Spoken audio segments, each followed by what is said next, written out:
ಬಾಗೇಪಲ್ಲಿಯಲ್ಲಿ ನಡೆದ ಬಿಜೆಪಿ ಪಕ್ಷದ ವತಿಯಿಂದ ಸದಸ್ಯತ್ವದ ಅಭಿಯಾನ ಕಾರ್ಯಾಗಾರ ಕಾರ್ಯಕ್ರಮವನ್ನು ಉದ್ಘಾಟಿಸಿ ಮಾತನಾಡಿದ ರಾಜ್ಯ ಕಾರ್ಯದರ್ಶಿ ಸಿ ಮುನಿರಾಜು ಅವರು, ಪ್ರತಿ ಬೂತಿನಲ್ಲಿ 400 ಸದಸ್ಯರು, ತಾಲೂಕಿನಾದ್ಯಂತ 1 ಲಕ್ಷಕ್ಕಿಂತ ಅಧಿಕ ಸದಸ್ಯರನ್ನಾಗಿ ಮಾಡಬೇಕಾಗಿ ಕಾರ್ಯಕರ್ತರಿಗೆ ತಿಳಿಸುತ್ತಾ, ರಾಜ್ಯ ಸರ್ಕಾರವನ್ನು ತರಾಟೆಗೆ ತೆಗೆದುಕೊಂಡು ಸಿದ್ದರಾಮಯ್ಯನವರು ಭ್ರಷ್ಟಾಚಾರದಲ್ಲಿ ಮುಳುಗಿದ್ದಾರೆ. ತಾಲೂಕಿನಲ್ಲಿ ಎಂಎಲ್ಎ ಸುಬ್ಬಾರೆಡ್ಡಿ ಸಹ ಭ್ರಷ್ಟಾಚಾರದಲ್ಲಿ ಮುಳುಗಿದ್ದು ಬಿನಾಮಿ ಆಸ್ತಿಗಳನ್ನು ಮಾಡಿದ್ದಾರೆ. ಇಬ್ಬರಿಗೂ ಒಂದೇ ತರದ ಶಿಕ್ಷೆ ಆಗುತ್ತದೆ ಎಂದು ತಿಳಿಸಿದರು. ಸ್ವಪಕ್ಷದಲ್ಲಿ ಹಿತಶತ್ರುಗಳಿದ್ದು ನನ್ನ ಮತ್ತು ಸಂಸದರ ನಡುವೆ ಎತ್ತು ಕಟ್ಟುವ ಕೆಲಸಗಳನ್ನು ಮಾಡುತ್ತಿದ್ದಾರೆ. ನಾನು ಅವರದೇ ದಾಟಿಯಲ್ಲಿ ಉತ್ತರವನ್ನು ಕೊಡುತ್ತೇನೆ. ನನ್ನನ್ನು ತುಳಿಯಲು ಯಾರಿಂದಲೂ ಸಾಧ್ಯವಿಲ್ಲ ಎಂದು ತಿಳಿಸಿದರು. ಈ ಕಾರ್ಯಕ್ರಮದಲ್ಲಿ ತಾಲೂಕು ಅಧ್ಯಕ್ಷರಾದ ಆರ್ ಪ್ರತಾಪ್ ಮತ್ತು ಗಂಗಾರೆಡ್ಡಿ, ವೆಂಕಟೇಶ್, ರಂಗಾರೆಡ್ಡಿ, ಮಂಜುಳಮ್ಮ ಇನ್ನು ಮುಂತಾದ ಮುಖಂಡರು ಭಾಗವಹಿಸಿದ್ದರು. ವರದಿ ಶಶಿಕುಮಾರ್, ಬಾಗೇಪಲ್ಲಿ. ವೆಂಕಟೇಶನ್ ಅವರಿಗೆ ಧನ್ಯವಾದಗಳು. ಕಾರ್ಯಕಾರವನ್ನು ಕುರಿತು ಒಂದು 4 ಮಾತಾಡ್ಬೇಕಂತ ಪೂಜಪ್ಪನವರಲ್ಲಿ ನಾನು. बोलो भारत माता के जय, बोलो भारत माता के जय, बोलो भारत माता के जय, जय नरेंद्र मोदी जी के जय, ವಿಜೇಂದ್ರನವರಿಗೆ ಅಶೋಕರನವರಿಗೆ ಯಡಿಯೂರಪ್ಪ. ಅನುಕೂಲಗಳು ಮತ್ತೆ ದೇಶ ಭದ್ರಕ್ಕಾಗಿ ತೆಗೆದುಕೊಂಡಿರ್ತಕ್ಕಂಥ ವಿಧಾನಗಳು ಇವೆಲ್ಲವೂ ಸೇರಿ ಇದನ್ನು ಮನಸ್ಸು ಮಾಡಿ ನಮ್ಮ ಜನರು 3ನೇ ಸರಿ ಅಧಿಕಾರ ಕೊಟ್ಟಿದ್ದಾರೆ ನರೇಂದ್ರ ಮೋದಿ ಅವರು. 60 ವರ್ಷಗಳ ಕಾಲ ಕಾಂಗ್ರೆಸ್ ಸರ್ಕಾರ ಅಧಿಕಾರದಲ್ಲಿತ್ತು. ಕೇಂದ್ರ ಸರ್ಕಾರದಲ್ಲಿ ಇಲ್ಲಿರ್ತಕ್ಕಂಥ ಕಾರ್ಯಕರ್ತರು, ಇಲ್ಲಿರ್ತಕ್ಕಂಥ ನಾಯಕರುಗಳು ಎಲ್ರಿಗೂ ಕೂಡ ಬೆನ್ನೆಲುಬಾಗಿ ನಿಂತ್ಕೊತಿದ್ದಾರೆ. ಯಾವುದೇ ಕಾರಣದಿಂದ ಕೂಡ ಜಾಯಮಾನನೇ ಅಲ್ಲ. ಇಲ್ಲಿ ಮಾಡುವಂತ ಭ್ರಷ್ಟಾಚಾರ ಇರ್ಬೋದು, ಭ್ರಷ್ಟಾಚಾರ ಇರ್ಬೋದು, ಅಧಿಕಾರಿಗಳು ದರ್ಪ ಇರ್ಬೋದು, ಪೊಲೀಸ್ ಸ್ಟೇಷನ್ ಅಲ್ಲಿ ನಮ್ಮ ಕಾರ್ಯಕರ್ತರಿಗೆ ಏನು ಕಿರುಕುಳ ಕೊಡೋದಿರ್ಬೋದು, ಎಲ್ಲ ನಾನು ಗಮನಿಸ್ತಾ ಇರ್ತೇನೆ. ನನ್ನ ಹಂತದಲ್ಲಿ ಯಾವ ರೀತಿ ಮಾತಾಡ್ಬೇಕು ಅವ್ರ ಹತ್ರ ಈಗಾಗಲೇ ಮಾತಾಡ್ತಾ ಇದ್ದೀನಿ. ಮಿತಿ ಮೀರಿದ್ರೆ ನಾವು ಬೀದಿಯಲ್ಲಿ ಕುತ್ಕೊಳ್ತೀವಿ ಅನ್ನೋದನ್ನ ಈಗಾಗಲೇ ಹೇಳಿದೀನಿ ಮೊದಲೊಂದ್ಸಲಿ. ಈಗಲೂ ಕುತ್ಕೊಳ್ಳೋ ಅವಕಾಶ ಬಂದಿದೆ. ಅದೃಷ್ಟವಶಾತ್ತು ಆ ಭಗವಂತನ ಆಶೀರ್ವಾದದಿಂದ ಮುಂದೊಂದು ದಿನ ನಮಗೆ ಅಧಿಕಾರ ಇಲ್ಲಿ ಸಿಕ್ಕೇ ಸಿಗುತ್ತೆ. ಅಭಿವೃದ್ಧಿ ಏನ್ ಮಾಡ್ಬೇಕು ಅಂತ ತೋರಿಸಿದ್ವಿ. ಯಾರದೇ ಕಮಿಟ್ಮೆಂಟ್ ರಾಜಕಾರಣ ಮಾಡಲ್ಲ. ನಾನು ನೇರವಾಗಿ ಹೇಳ್ತೀನಿ, ನನ್ನನ್ನೊಬ್ಬರು ಕರೀಲಿ, ಒಬ್ಬರು ಬಿಡ್ಲಿ, ಭಾರತೀಯ ಜನತಾ ಪಕ್ಷದ ಶಿಸ್ತಿನ ಸಿಪಾಯಿ ನಾನು. ರಾಜ್ಯದಲ್ಲಿ ಯಡಿಯೂರಪ್ಪಾಜಿ ಅವರಿರ್ಬೋದು, ವಿಜೇಂದ್ರಣ್ಣ ಅವರಿರ್ಬೋದು, ಯಾವ ಮಾರ್ಗದರ್ಶನದಲ್ಲಿ ನನ್ನನ್ನ ಕೆಲಸ ಮಾಡೋಕೆ ಹೇಳ್ತಾರೋ, ದೇಶದಲ್ಲಿ ನರೇಂದ್ರ ಮೋದಿ ಅವರ ಸರ್ಕಾರ ಯಾವ ರೀತಿ ಕೆಲಸ ಮಾಡ್ತಾ ಇದೆ, ನಾನು ಪ್ರಾಮಾಣಿಕವಾಗಿ ಬಾಗೇಪಲ್ಲಿಯಲ್ಲಿ ಕೆಲಸ ಮಾಡ್ಲಿಕ್ಕೆ ಬಂದಿರತಕ್ಕಂಥವ್. ನಾನು ಯಾವುದೇ ಇನ್ನೊಬ್ಬರು ಕಮಿಟ್ಮೆಂಟ್ ಇನ್ನೊಬ್ರು ಇದು ಮಾಡಕ್ ಬಂದಿರತಕ್ಕಂಥವನಲ್ಲ. ನಾನು ಬೆದರೋನಲ್ಲ. ನಾನು ಯಾವುದೇ ಸಿದ್ದರಾಮಯ್ಯನವ್ರು ಇರ್ಬೋದು, DK ಶಿವಕುಮಾರ್ ಇರ್ಬೋದು, ನನ್ನನ್ನ ವಿಧಾನಸೌಧದಲ್ಲಿ ನನ್ನ ಬಗ್ಗೆ ಚರ್ಚೆ ಮಾಡಿದ್ರು. ಟೌನ್ ಹಾಲ್ ಹತ್ರ ಬಂದು ನನ್ನನ್ನು ಅರೆಸ್ಟ್ ಮಾಡಬೇಕು ಅಂತ ಅವತ್ತೇ ನನ್ನ ಮೇಲೆ ಸ್ಟ್ರೈಕ್ ಮಾಡಿದ್ರು. ಅವತ್ತೇ ನನ್ನನ್ನು ಏನು ಮಾಡ್ಕೊಳಕ್ಕಾಗಿಲ್ಲ. ಅವರು ಇನ್ನು ನಮ್ಮಲ್ಲೇ ಇರ್ತಕ್ಕಂಥವ್ರು ಏನ್ ಮಾಡ್ಕೊಳಕ್ಕಾಗುತ್ತೆ ಹೇಳಿ? ನಾನು ಬಂದಿರ್ತಕ್ಕಂಥದ್ದು ಕೆಲಸ ಮಾಡಿದ್ದೆ. ಇವತ್ತು ನಾವೆಲ್ಲ ಸೇರಿ ದಯವಿಟ್ಟು ಭಾರತೀಯ ಜನತಾ ಯಾರೇನು ಮಾತಾಡ್ಕೊಳ್ಳಿ, ನಾವು ಬೇಡ, ನಾವು ಕೆಲಸ ಮಾಡಕ್ ಬಂದಿದ್ದೀವಿ. ಇವತ್ತು ಕೆಲಸ ಮಾಡ್ಬೇಕು. ಮತ್ತೆ ಗೊಂದಲ ಯಾರು ಇಟ್ಕೋಬಾರ್ದು. ಮುನ್ರಾಜಣ್ಣ ಬಂದಿಲ್ಲ, ಎಲ್ಲೋದ್ರ ಹೆಂಗೋದ್ರ, ನಾನು ಪ್ರತಿದಿನ ನಿಮ್ ಮಧ್ಯೆ ಇದ್ದೇ ಇರ್ತೀನಿ. ಯಾವುದೇ ಕಾರಣಕ್ಕೂ ನಾನು ಏನೇ ಇದ್ರು ಬಾಗೇಪಲ್ಲಿ ಜೊತೆ ಇರ್ತೀನಿ. ನಾವೆಲ್ಲ ಕೂಡ ಭಾರತೀಯ ಜನತಾ ಪಕ್ಷದ ಶಿಸ್ತಿನ ಸಿಪಾಯಿಗಳಾಗಿ ಇವತ್ತು ಪ್ರತಿ ಗ್ರಾಮ ಪಂಚಾಯತ್ ನಮ್ಮೆಲ್ಲ ಕಾರ್ಯಕರ್ತರು ಟೀಮ್ ಮಾಡೋಣ. ಈಗ ಎಲ್ಲ ಇಲ್ಲಿ ಇರ್ತಕ್ಕಂಥವ್ರು ಮೆಂಬರ್ಶಿಪ್ ಎಲ್ಲ ಕೆಲವರಿಗೆಲ್ಲ ಗೊತ್ತಿರಲ್ಲ ಆನ್ಲೈನ್ ಅಲ್ಲಿ ಯಾವ ರೀತಿ ಮಾಡ್ಬೇಕು ಅಂತ. ನಾವು ಪ್ರತಿ ಬೂತ್ ಅಲ್ಲೂ ದೇಶದಲ್ಲಿ ನರೇಂದ್ರ ಮೋದಿ ಅವರು ಹೇಳಿದ್ದಾರೆ ಅದನ್ನ ಪ್ರಾಸಿಕ್ಯೂಷನ್ಗೆ ನೀಡಿದ್ದಾರೆ.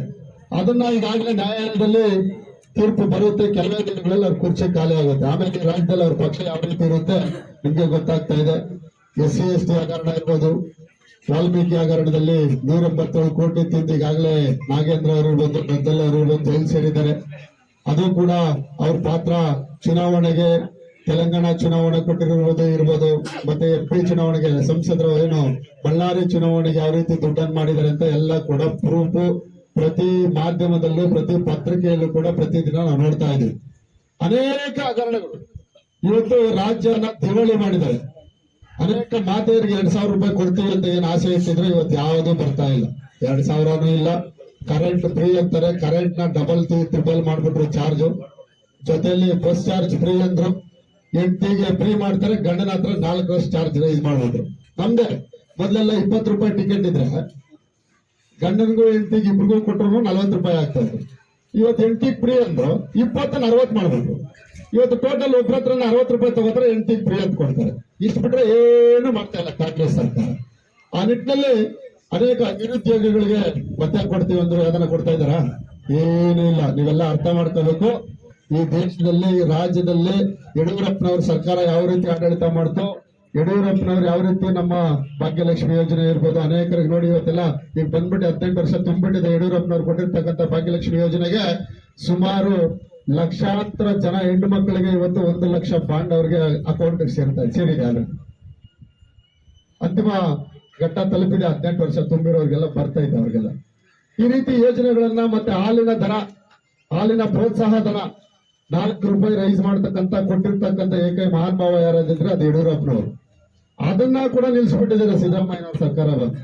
ಜೊತೆಯಲ್ಲಿ ದೇಶದಲ್ಲಿ ನರೇಂದ್ರ ಮೋದಿ ಅವರು 6,000 ರೂಪಾಯಿಯನ್ನ ನಾವು ನೇರವಾಗಿ ಅಕೌಂಟ್ಗೆ, ರೈತರ ಅಕೌಂಟ್ಗೆ 6,000 ರೂಪಾಯಿ ಕೊಟ್ರೆ ರಾಜ್ಯದಿಂದ 4,000 ರೂಪಾಯಿ ಯಡಿಯೂರಪ್ಪನವ್ರು ಕೊಡ್ತಾ ಇದೆ. ಈಗ ರಾಜ್ಯದಿಂದ ಆಗ್ತಾ ಇದಾರಾ? ದೇಶದಿಂದ ಬರ್ತಾ ಇದೆ ತಾನೆ? ನಿಜ ತಾನೆ? ದೇಶದಿಂದ ನಮ್ಗೆಲ್ಲ ಬೇಕಾದಂತ ಏನು ಪ್ರತಿ ವರ್ಷ ರೈತರಿಗೆ ನೇರವಾಗಿ ಅಕೌಂಟ್ಗೆ ಬರ್ತಾ ಇದೆ. ಆದ್ರೆ ರಾಜ್ಯದಿಂದ ಯಡಿಯೂರಪ್ಪನವ್ರು ಕೊಡ್ತಾ ಇರ್ತಕ್ಕಂಥ 4,000ನ ಈ ಕಾಂಗ್ರೆಸ್ ಗೌರ್ಮೆಂಟ್ ನಿಲ್ಲಿಸ್ಬಿಡಿ. ನಮ್ಮ ರೈತರ ಮಕ್ಕಳಿಗೆ ಸ್ಕಾಲರ್ಶಿಪ್ ಇರ್ಬೋದು, ದಲಿತರ ಮಕ್ಕಳಿಗೆ ಸ್ಕಾಲರ್ಶಿಪ್ ಇರ್ಬೋದು, ಯಾರಿಗಾದ್ರೂ ಬರ್ತಾ ಇದೆಯಾ? ಏನೂ ಇಲ್ಲ.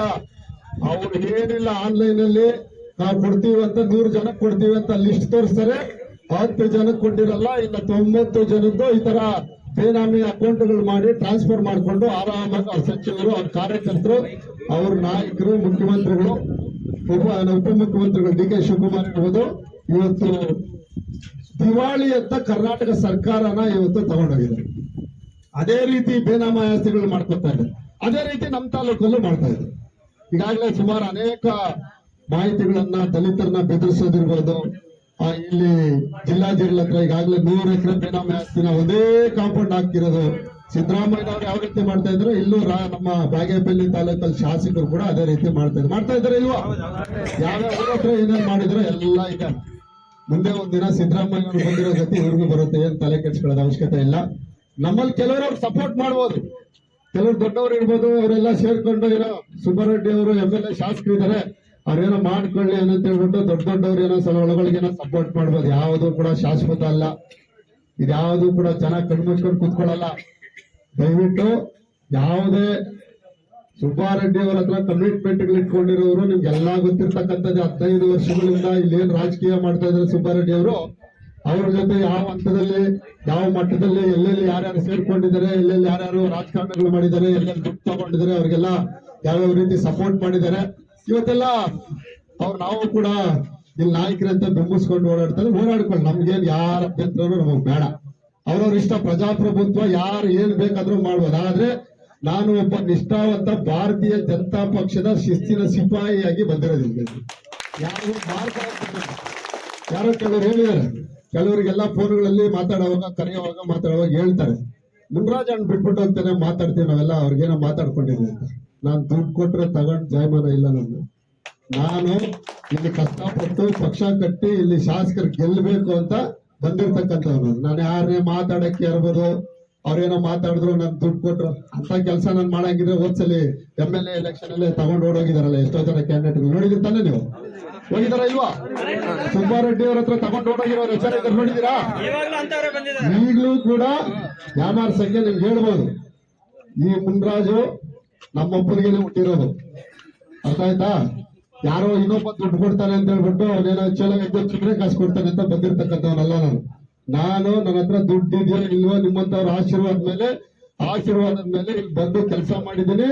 ಬೆಂಗಳೂರು ಜಿಲ್ಲಾ ಪಂಚಾಯತಿ ಅಧ್ಯಕ್ಷನಾಗಿ ಕೆಲಸ ಮಾಡಿದ್ದೀನಿ. ಅದನ್ನಾಗಿ ಯಡಿಯೂರಪ್ಪ ಸರ್ಕಾರದ ಬೋರ್ಡ್ ಚೇರ್ಮನ್ ಆಗಿ ಕೆಲಸ ಮಾಡಿದ್ದೀನಿ. ರಾಜ್ಯದಲ್ಲಿ ಕಾರ್ಯದರ್ಶಿಯಾಗಿ ಪಕ್ಷದ ನಿಷ್ಠಾವಂತ ಕಾರ್ಯಕರ್ತ ಎಂದು ಕೆಲಸ ಮಾಡ್ತಾರೆ ಅಂತ ಜವಾಬ್ದಾರಿ ಕೊಟ್ಟಿದ್ದಾರೆ. ಪಕ್ಷದಿಂದ 100% 100ಕ್ಕೆ 100ರಷ್ಟು ಈ ಭಾಗದಿಂದ ಬಿಜೆಪಿ ಪಕ್ಷವನ್ನ ಗಟ್ಟಿಗೊಳಿಸಿ ಈ ಭಾಗದಲ್ಲಿ ಶಾಸಕರನ್ನಾಗಿ ನೋಡಬೇಕಂತ ನನ್ನ ಅಭಿಲಾಷೆ ಹಾಗೂ ತಮ್ಮ ಅಭಿಲಾಷೆ. ಈ ಭಾಗದಲ್ಲಿ ಬಿಜೆಪಿ ಪಕ್ಷ ಇದೆ ಅಂದ್ರೆ ಮುನ್ರಾಜನ್ನ ಅಂದ್ರೆ ಬಿಜೆಪಿ ಪಕ್ಷ. ಆದ್ರಿಂದ ಈ ಬಾಗೇಪಲ್ಲಿ ವಿಧಾನಸಭಾ ಕ್ಷೇತ್ರದಲ್ಲಿ 3 ತಾಲೂಕುಗಳಿಂದ ಬಿಜೆಪಿನೇ ಸಪರೇಟ್ ಇರುತ್ತೆ, ಜೆಡಿಎಸ್ ಸಪರೇಟ್ ಇರುತ್ತೆ. ಅದು ದೊಡ್ಡದಲ್ಲಿ ದೇಶದಲ್ಲಿ ನರೇಂದ್ರ ಮೋದಿ ಅವರು ಮತ್ತೆ ಅಮಿತ್ ಶಾ ಅವರು ಇರ್ಬೋದು, ನಡ್ಡಾಜಿ ಅವರು ತೀರ್ಮಾನ ಮಾಡ್ತಾರೆ. ದೊಡ್ಡವರು ರಾಜ್ಯದಲ್ಲಿ ಯಡಿಯೂರಪ್ಪನವರು, ವಿಜೇಂದ್ರಣ್ಣವರು ಇವರೆಲ್ಲ ಸೇರಿ, ಅಶೋಕ್ ಅಣ್ಣವರು ಇವರೆಲ್ಲ ಕುತ್ಕೊಂಡು ತೀರ್ಮಾನ ಮಾಡ್ತಾರೆ.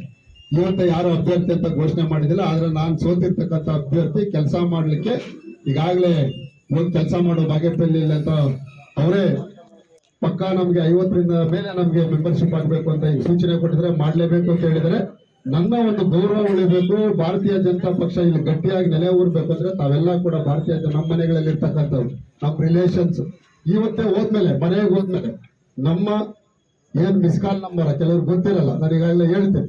ಇವೆಲ್ಲ ದಯವಿಟ್ಟು ಎಲ್ಲರೂ ಕೂಡ ಮೊಬೈಲ್ ಅನ್ನ ಕೈಯಲ್ಲಿ ಇಟ್ಕೊಳ್ಳಿ, ಎಲ್ಲರೂ ಇಟ್ಕೊಳ್ಳಿ ದಯವಿಟ್ಟು. ಈಗಾಗಲೇ ಒಂದ್ಸಲ ಇಟ್ಕೊಳ್ಳಿ ಹೇಳ್ತೇನೆ, ನೀವೆಲ್ಲರೂ ಕೂಡ ಕೈಯಲ್ಲಿ ಇಟ್ಕೊಂಡು ಡಯಲ್ ಮಾಡಿ.